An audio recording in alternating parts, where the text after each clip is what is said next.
What's up, everybody? Welcome back to Under the Green Hood. My name is Chris, and I like movies, and I like talking about movies. So that's what I'm going to do.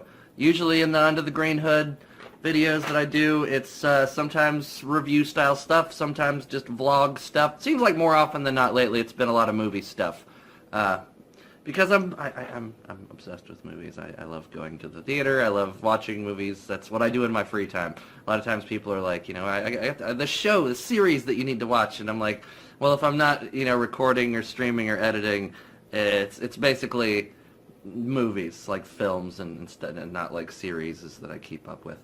Anyway, today in this spoiler-filled video, we're going to talk about Deadpool 2.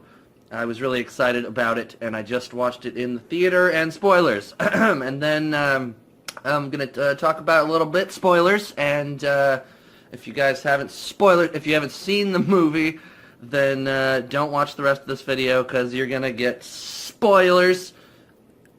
Spoilers! Ugh. So, yeah.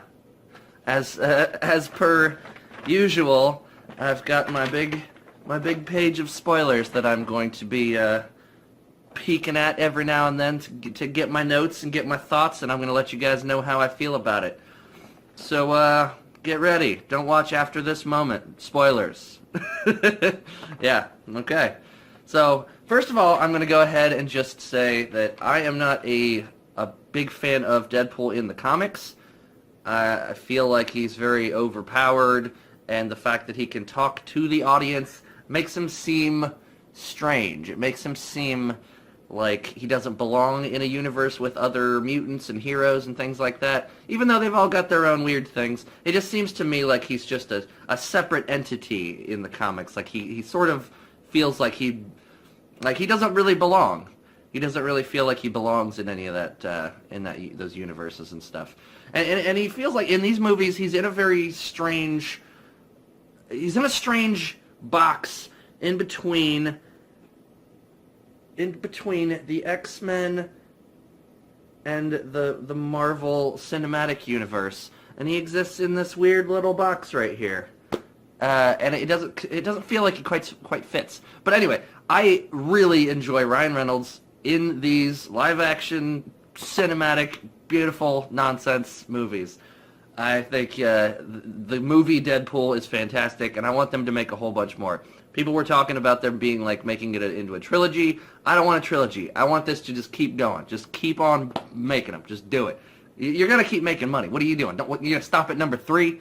Like what are you doing? Who told you to stop at number 3? Nobody. Nobody in the world told you to stop at number 3. It basically starts out with a mercenary montage. Where he's going and doing his mercenary thing. They show him in different locations, killing a lot of people in interesting ways. At one point, he's on like a stripper pole, and then you find out that it's him, and he jumps on the table and kills everybody, and that's great. It's a lot of fun. There is one part in there that kind of bothered me a little bit. At the kind of the climax of the mercenary montage thing, he ends in this like warehouse place, and he just mercilessly just killing all these people, and just lots, like dozens or more of these people, just mowing through them to get to this one guy who locks himself in a panic room, and Deadpool's there on the camera like, hey, get out of that fucking panic room, whatever. And then the next scene, you just see him running down the street back toward the taxi cab where Dopinder is. And it just made me wonder, like, why is he running away from that group of people? Why did he leave that guy in the panic room, and he's now running away from the same amount of people he just destroyed easily in the previous scene? So that part kind of confused me. I didn't quite understand why, you know, he'd be running away from all of them after he just killed that same amount of people. Anyway, that was a little bit odd to me. There's a lot in the first half of this movie of Deadpool with his mask off, which is fine. That's cool. You're setting up the character. There's a lot more about him and how he's feeling after the murder of his girlfriend, Vanessa. She is killed pretty much immediately after that scene, and I think that's the whole Deadpool feels guilty because he let that one guy live, and that's the guy that ends up killing her.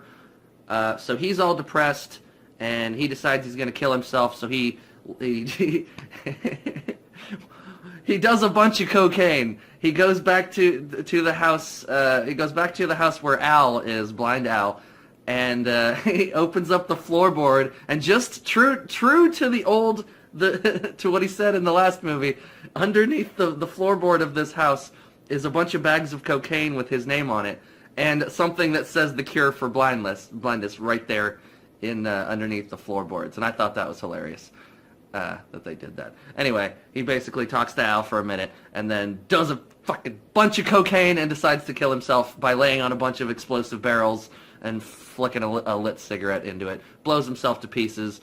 After that, Colossus comes and finds his pieces, his pieces, and puts him in a bag and drags him to Xavier's mansion, where he's going to talk to him and try to convince him to be an X-Man.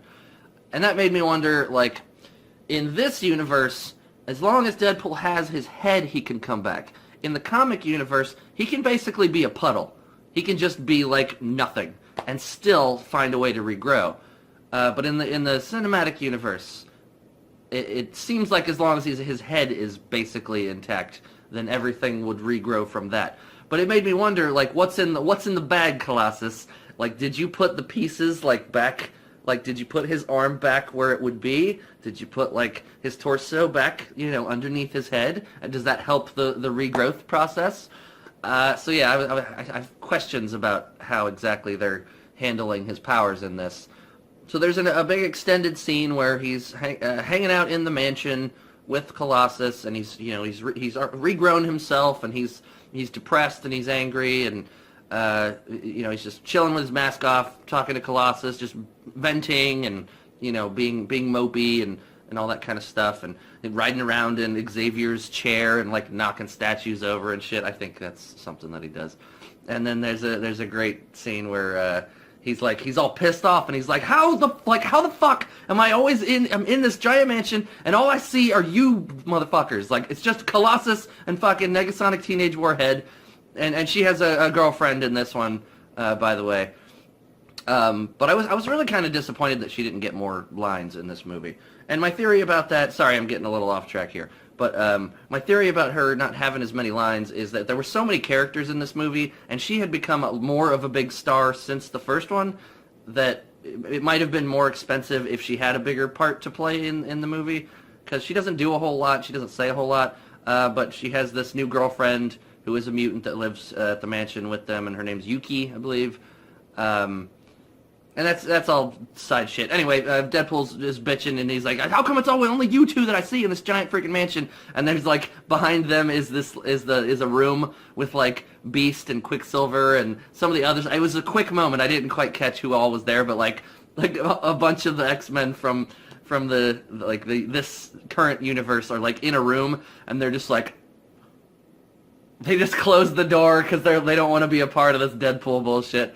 And it's pretty funny. It's a quick little scene, and it's again, like, they exist in this world. Somehow Deadpool is here, and it's like he's in between shit. It's crazy.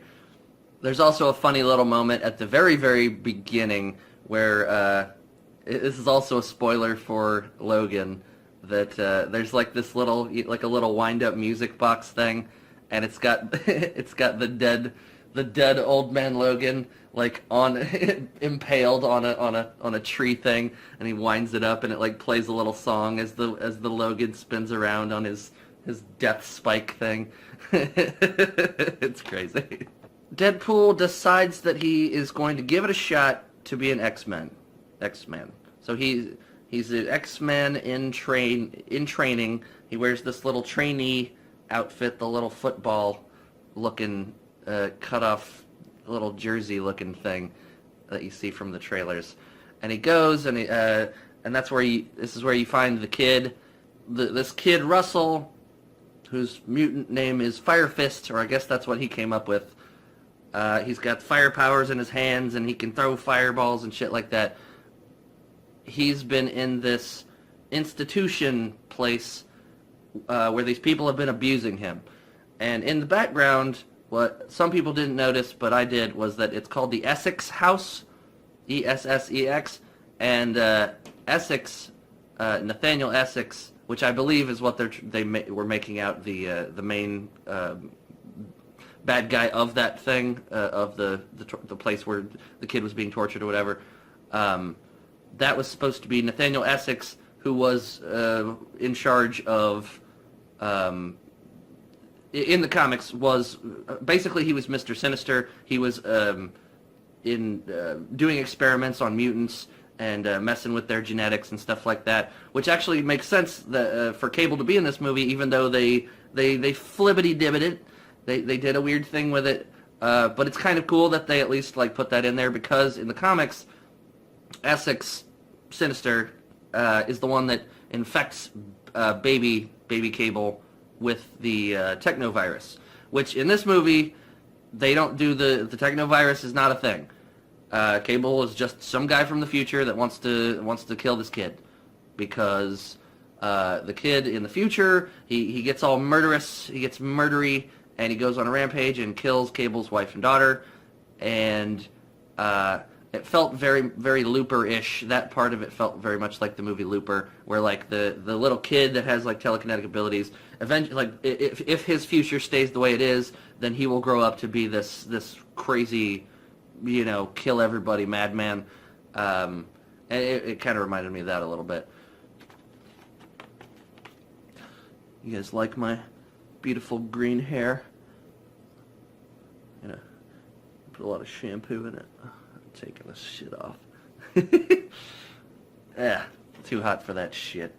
Since we're on the subject of Cable, I will mention that I had said about the techno-organic virus. That was in the comics. Cable is the son of Scott Summers, Cyclops, and a clone of Jean Grey, and their baby gets infected with the virus, the techno-organic virus, and has to go to the future in order to be saved from the virus. Comes back, you find out he's a powerful telekinetic, which is part of the reason his eye glows, I'm pretty sure. But he's just trying to keep his body in control. So that metal arm that you see in the movie, in the comics, that's the techno-virus trying to take over his body. So in this movie, when you see like him in the mirror and you see half his body is machine, we're just led to believe that he's just a cyborg or something, that all these battles have caused him to be damaged, so he needed to fix himself with robotic parts or whatever. Never explained. They don't mention it pretty much at all. No backstory other than his wife and daughter were murdered. He's got the robot arm. He's got this awesome gun that just like comes to him every now and then. He's got like a force field thing that goes over his metal arm. His gun has like a knob, like an oven knob, that goes like up to 11, or I don't remember if it goes more to that. But it's like number 1 is like a gun. Number 2 is like a flamethrower. Number 3 is a sonic cannon. So it's pretty cool. His gun can do a lot of crazy shit, and I like that. It did kind of bother me that they didn't even try to explain why Cable is half robot dude. But I'll give it a pass. I'll give it a slide. Body slide is what Cable calls his time jump things. Anyway, comics and stuff. I'm a nerd. Of course, T.J. Miller was fun and enjoyable, but it didn't feel like he had enough to do in this movie, and not quite enough to say either. I was hoping for a little bit more of, a little bit more of the back and forth between him and Deadpool, like the funny stuff. Just not quite enough. And again, like the Teenage Warhead thing, there was just so many people, so many characters in this movie.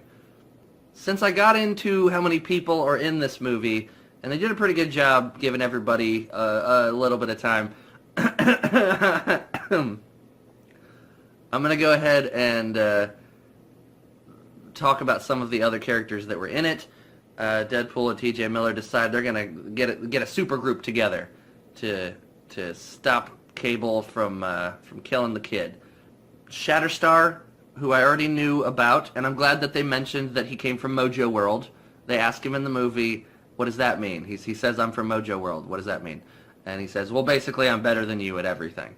And I was like, okay, whatever. At least they mentioned Mojo World. Like Mojo World in the comics and even in the old cartoon series was a place run by Mojo, this big fat creepy spider-legged dude that had a TV show where he made mutants and aliens like fight each other gladiator style for everybody's amusement, and that's where Shatterstar came from. And yeah, Bill Skarsgård. I didn't even realize that was him because I don't recognize him much in certain things. It was a character called Zeitgeist who gets hired for the X-Force team that he's setting up, and he can spit acid. Apparently, I don't know if that's a real character or not. Honestly, I don't know that one. Terry Crews is Bedlam, who his power is that he can manipulate electric fields and stuff, like he's doing right now, like. But he can also like affect your brain and like make you feel a certain way, and I thought that was kind of neat, and I was excited to see that. And there's a character called the Vanisher that they're trying to interview the Vanisher, and he's already invisible, so they're like, okay, you're hired, and then they're like, we don't. They're like, is he here? Is he actually here? And T.J. Miller's like, he might be running late. Like they don't even know if he's there or not. And Domino, it was a runaway star of this movie.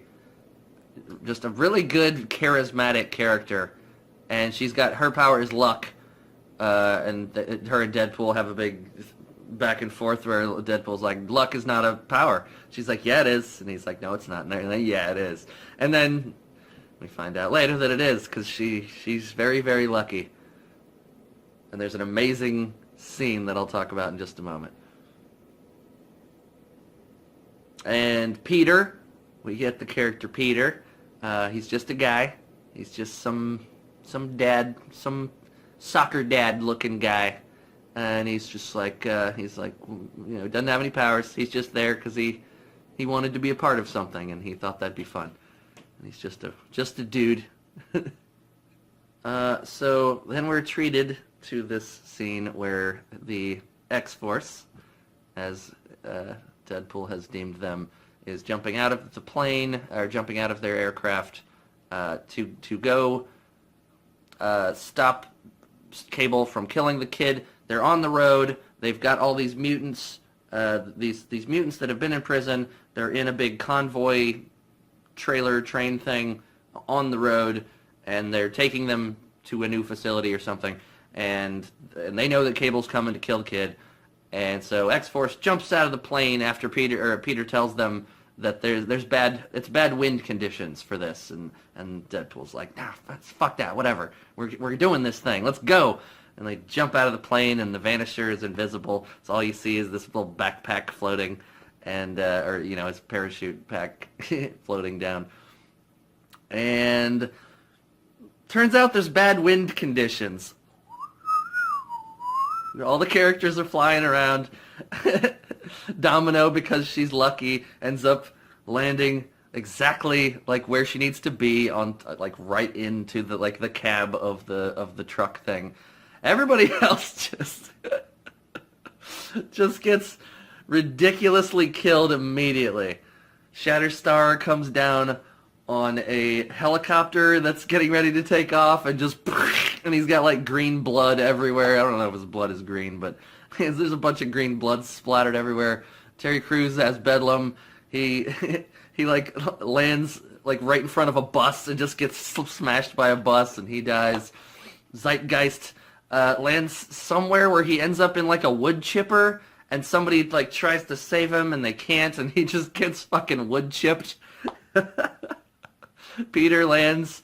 I think maybe Peter's one of the people that's like helping get Skarsgård's character out of the wood chipper, and it doesn't work, and he ends up like he accidentally spits acid on Peter, and so Peter starts like disintegrating, and then he falls and dies, and so everybody. Oh, and the Vanisher flies down into some electric into some power lines, and goes, and then you get to see that it's Ben Affleck, or no, it's Brad Pitt. They show this weird like Brad Pitt face while he's getting electrocuted, and I was like, what the fuck is that, Brad Pitt? Oh, apparently Matt Damon was also in the movie, as well as Andy Tudyk, I think somebody said. I didn't even recognize him. When Cable first shows up in this field, there's like these two redneck guys talking to each other about toilet paper, and apparently one of them is Matt Damon, the other is Alan Tudyk. I didn't realize that at all. Also, I didn't notice a Stan Lee cameo. Somebody said there was like a picture in a background, but I didn't notice a Stan Lee cameo at all. So after the kid is sort of disillusioned by hearing Deadpool say that he like doesn't want to be his friend and he doesn't like him or whatever, the kid decides to make friends with the biggest, gnarliest dude in the mutant jail. So he ends up making friends with the Juggernaut, who finally makes an appearance after the train has crashed, or he crashes the train. Somehow Juggernaut gets loose in the convoy thing and like smashes the road and derails the whole thing. And so Juggernaut comes out. He's got the big crazy helmet, which looks weird in the back, and he's wearing a prison outfit for the rest of the movie. It's Juggernaut. And as soon as he shows up, he's like, Deadpool's like, oh my god, Juggernaut, I'm such a big fan. Blah, blah, blah, blah. He just, he's fucking fawning over him, whatever. And Juggernaut's like, hey, Wade, I'm gonna rip you in half. And he does. He just grabs fucking Deadpool and rips his ass in half. And even with half of his body just there, Deadpool's still like, that was amazing. And that's kind of funny. Juggernaut looked really weird to me, the CG. Like, I kind of felt like, even though, like, he's a big hulking dude, they could have done it without making him completely CG, computer shit. He looked a little jelly-ish. He looked, at certain times, he just seemed a little wiggly, seemed kind of odd-looking to me. I don't know if anybody else had that feeling. It just kind of seemed a little, I don't know, seemed a little wonky to me.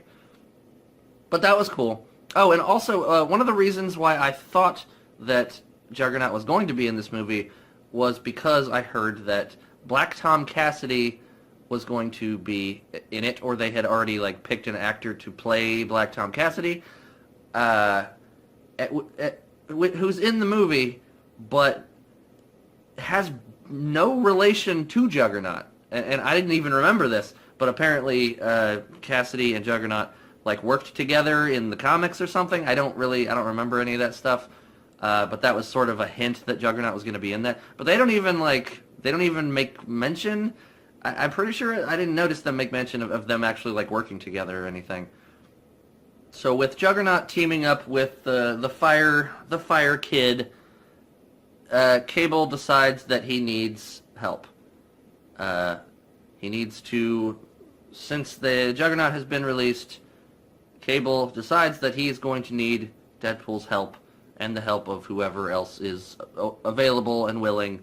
So Domino and Cable and Deadpool and Colossus and Negasonic Teenage Warhead and her girlfriend and Dopinder and that's all the ones I'm thinking of right now.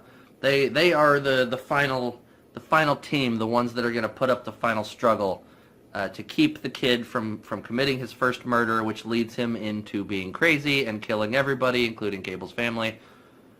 So then we're treated to a couple really cool scenes. It's like a separated battle where like Domino's doing her own thing, like taking out some of the orderlies. For a little while, Cable and Deadpool are taking out a bunch of the orderlies, and we're just supposed to assume that they're all bad guys and they've all done evil things to these children.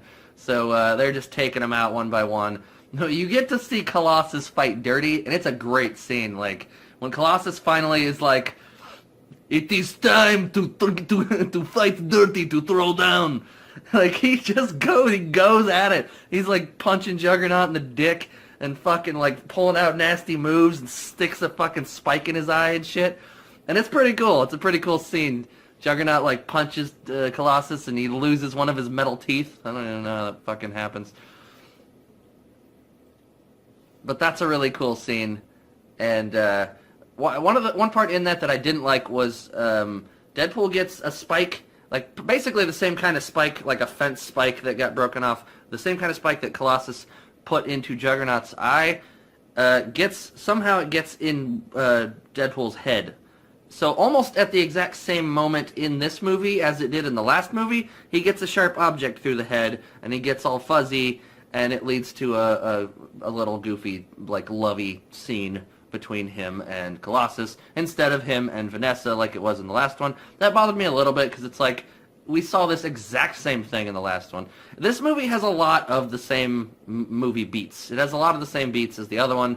There's a lot of, like, here's where they do this thing, here's where they set up and get ready, here's where they do this thing. But I was like, you know, and the spike in the head at almost the same moment as the last movie. And I was like, alright, whatever.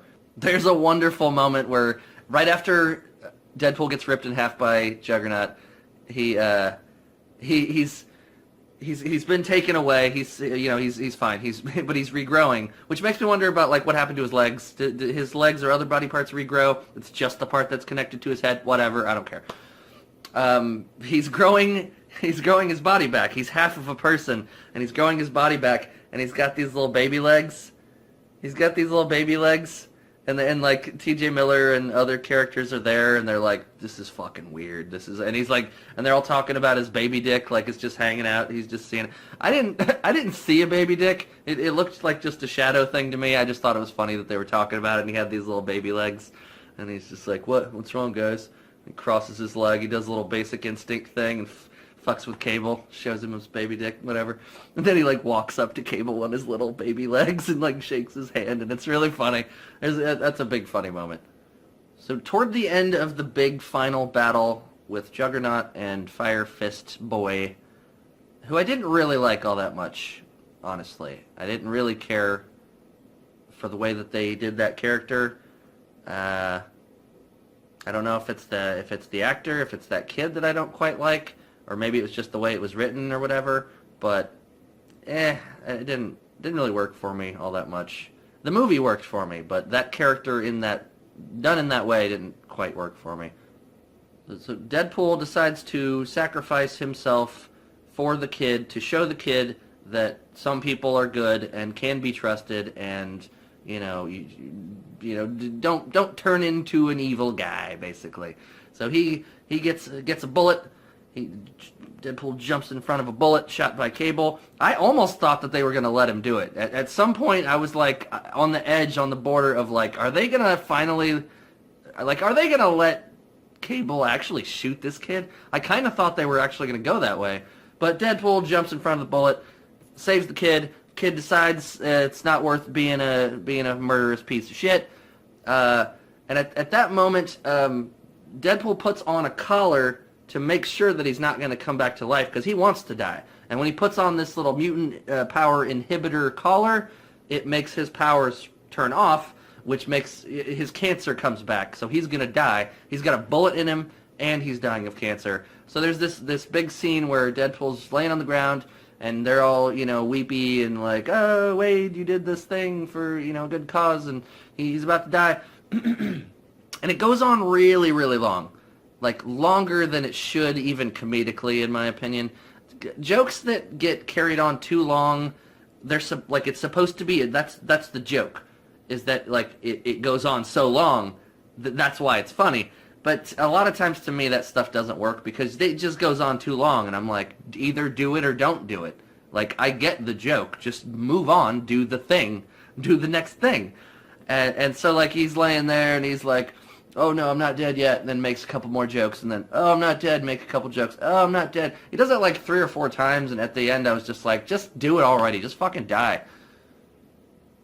Which, by the way, when Wade dies or comes close to death, he's in this weird place where he sees his dead girlfriend Vanessa. It's supposed to be like his heaven or her heaven or whatever, and he has to figure out to be a good person and save this kid or whatever. In order to join her in heaven or whatever. Right about the time that Wade was dying, I remembered that Cable has a time machine, and he's gonna fix this.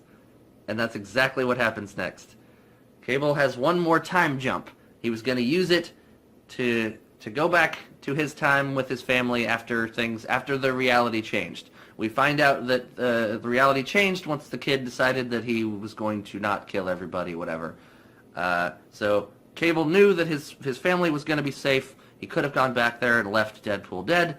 Instead, he decides to use his last time thing to go back and put a little coin thing in his pocket that stops the bullet from killing him and saves, switches things around, saves the day. So now they're buddies, they're good, whatever. There's also a funny moment toward the end where Deadpool's like hugging Cable, he's giving him a big hug. Cable's not having it. And he's like, is that a knife in my dick? He's like, yeah, that's a knife in your dick. And he's like, okay. And he backs off. His Cable's gonna fucking shank him in the dick. There's a moment where Juggernaut is talking to the boy, and the boy says, so you wear that helmet so your brother doesn't read your thoughts? And he's like, yep. And I was like, yeah, okay, because Xavier is his brother. Xavier in the comics and in the stories is his stepbrother. But Juggernaut is not a mutant, you guys. That's a misconception. I'm pretty sure they haven't retconned it and changed it in the story. Juggernaut is just an angry man who finds a magic crystal called the Sitarek crystal. I guess it's a crystal. It's a gem of some kind. He finds it and it's magic. Magic makes him the unstoppable Juggernaut. It's not a mutant thing. But in this universe, in the Deadpool world, people could be mutants that you wouldn't think. Like, as long as you have the mutant gene, you could be a mutant, whatever, blah, blah, blah, I don't care. But that was kind of cool that they at least mentioned it a little bit. But Juggernaut's power is kinetic energy, kinetic movement. So anytime he starts moving, there's no way to stop him. That's the whole deal. So how are they keeping him in the prison, this little mutant jail? Do they have a collar keeping his power in check in there? Because they show a scene where the kid is like giving him a meal under the door, and they show the meal getting taken. The tray is taken, so obviously he has some kind of motion, and if he has any motion, then he should be able to bust out of any cell, I would think. But whatever. You can do whatever you want. As long as it's fun. I don't really care what you do.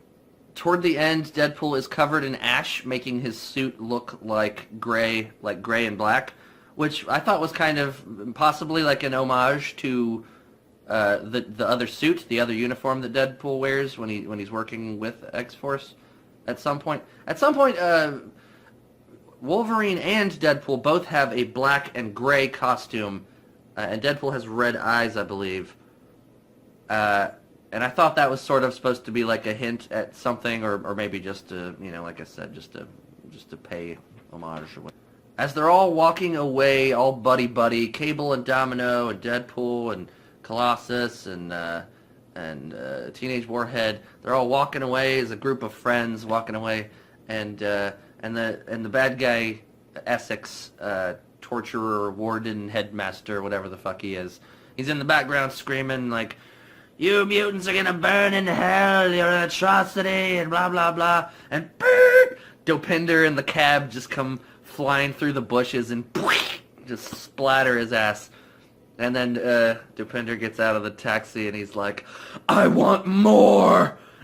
And they're all just like, ha, ha, ha, ha, and they keep walking. And I was like, you just created the new murderer. Like, he may not have powers, but, like, you've just given him the taste for blood. Maybe he goes on a massacre, like on a fucking killing spree.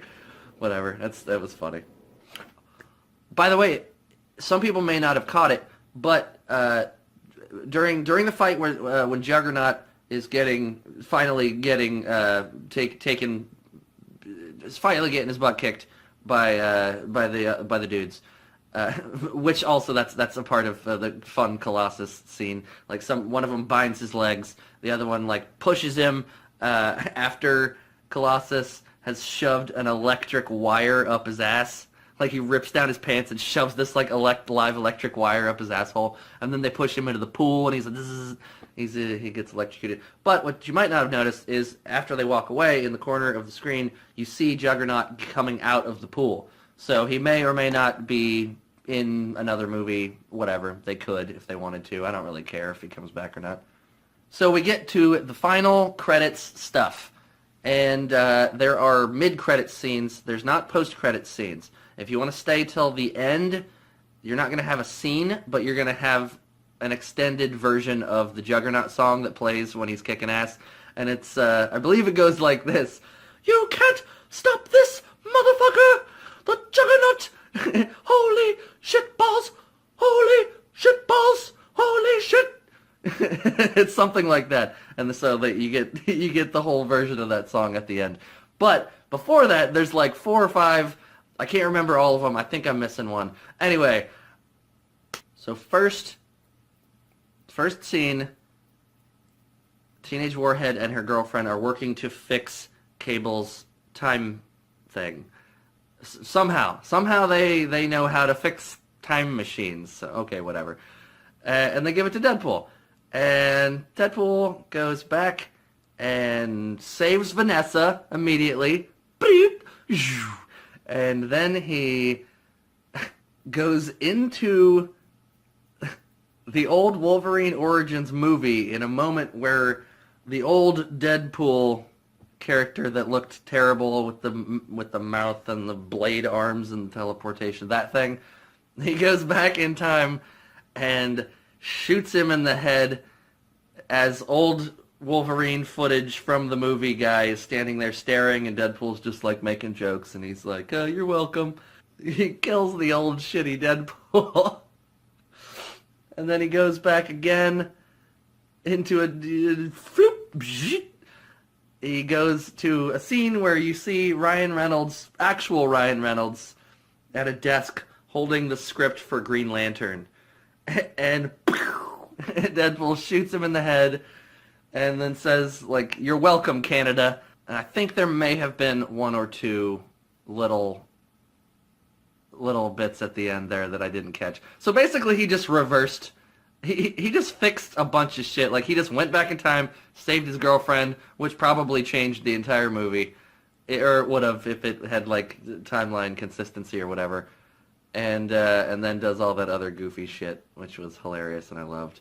Overall, I enjoyed the movie very much.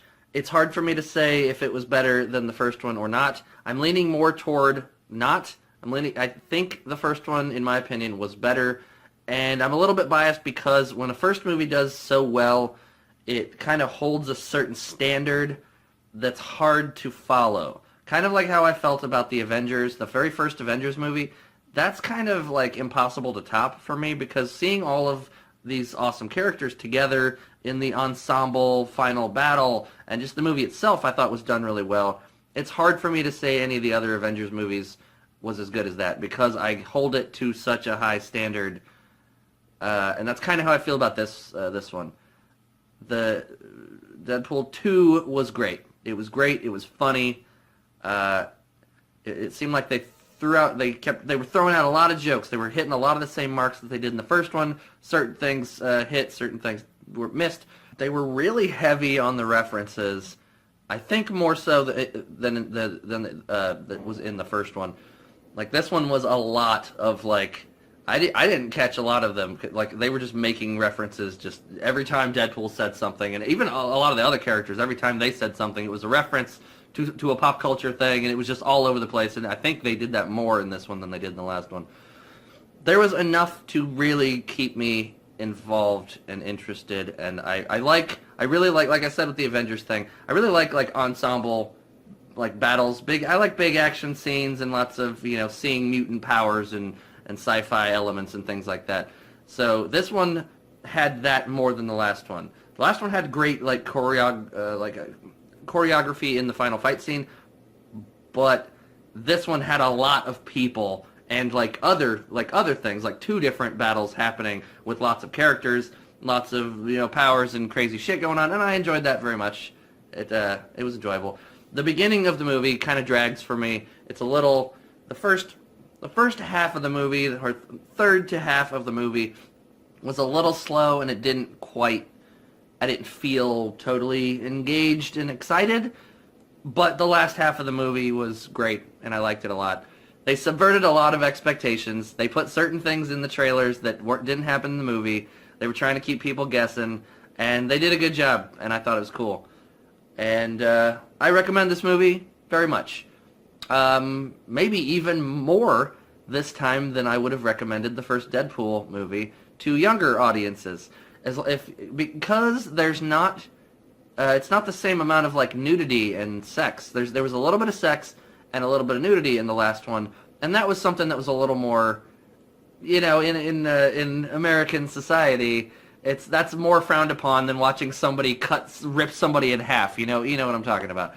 So it's a little more like weirder to like take your little kid to the theater and watch a bunch of like naked women dance around and stuff than it is to take a kid to a theater and just see a lot of violence and bad words. Like, they see that shit all the time anyway. There was actually a moment in the theater when I saw this man taking his young, like, 5-year-old boy out of the theater, and I was like, it took you this long to take your tiny child out of the theater? And I was like, okay, well, at least you've learned your lesson. And then immediately, or, a few minutes later, they come back up the stairs, and I was like, oh, I guess the kid needed to take a pee. Whatever. Hey, I'm not your dad. You do whatever you want. I don't care. Anyway, that was my Deadpool 2 spoiler-filled review. I hope you guys enjoyed it. Thank you for watching, and leave a like and subscribe, and we'll have more fun. I enjoy doing these, so I hope you enjoy it as well, and leave me a comment. Let me know if you have any ideas for movies to do reviews of, or thoughts or anything. Thanks for watching, guys. Peace out.